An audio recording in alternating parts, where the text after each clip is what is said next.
Hello cuties, welcome back to our channel. బండేసుకొని రోడ్ల మీదకి వచ్చేసాం. గాలికి తిరగడం ఒక ఆర్ట్ అయి ఉంటే నాకు మా ఆయనకి నోబెల్ ప్రైజ్ వచ్చేసేదేమో. కొన్ని ప్లేసెస్ అన్ని కలిపి ఒక రూట్ మ్యాప్ చేసుకున్నారంట. ఆ రూట్ మ్యాప్ లో ఈ రోజు నన్ను తిప్పుతున్నారంట.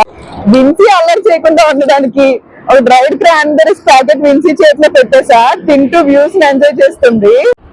ఫస్ట్ అయితే ట్యాంక్ బండ్ దగ్గరికి వచ్చేసాం. బిర్లా టెంపుల్ కి వెళ్తున్నామంట. కింద వరకు వెహికల్స్, ఫుల్ ట్రాఫిక్ ఉంది. విన్సీ దారిలోనే బజ్జునిపోయింది. నేనేమో టెంపుల్ కని తెలియక జీన్ ప్యాంట్ తో వచ్చా. టెంపుల్ లోకి మొబైల్స్ అలవ్ లేదంట, సో బైక్ డిక్కీలో మొబైల్స్ పెట్టేస్తున్నాం. బట్ కాస్త ముందుకు వెళ్ళి చూస్తే సెక్యూరిటీ మొబైల్ ఎలా ఉందని చెప్పారు. ఇంక వెంటనే వెళ్ళి మొబైల్ తెచ్చేసుకున్నాం. ఇక్కడ నందేంటో ఆ మూలకుంది చూడండి. జనరల్ గా అయితే మొబైల్స్ ఎలా ఉండవు, బట్ మేబీ కన్స్ట్రక్షన్ వల్ల అనుకుంటా మొబైల్స్ ఎలా ఉన్నాయంట. ఇంక జనాలు ఫుల్ గా చెలరైపోతున్నారు.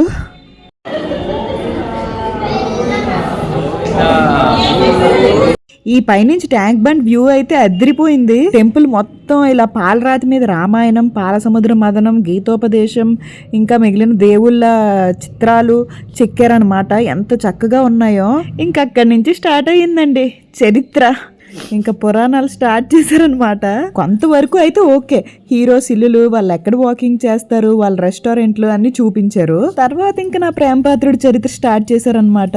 నీకేం కావాలో చెప్పు, లోకమంతా చూడాల చెప్పు. అయినా మనకు నచ్చినవి, మన లైఫ్లో ఇంపార్టెంట్ అయినవి మనకొచ్చే లైఫ్ పార్ట్నర్కి చూపించుకోవాలని ఒక కుతూహలం ఉంటుంది కదా ప్రతి ఒక్కరికి.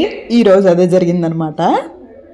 ఈవినింగ్ 6 స్టార్ట్ అయితే ఇప్పుడు 9:30 అవుతుంది టైము. తిరిగినవన్నీ గాలి తిరుగుడులే.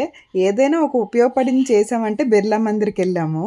మిగతావన్నీ మా ఆయన పాతప్పుడు ఎక్కడ వర్క్ చేశారు, ఎక్కడ ఉండేవారు, ఎక్కడేం తిన్నారు, ఎక్కడెక్కడ తిరిగారు, ఇవే చూసాం. That's it for this video cuties. Please like, share and subscribe. Love you. Bye.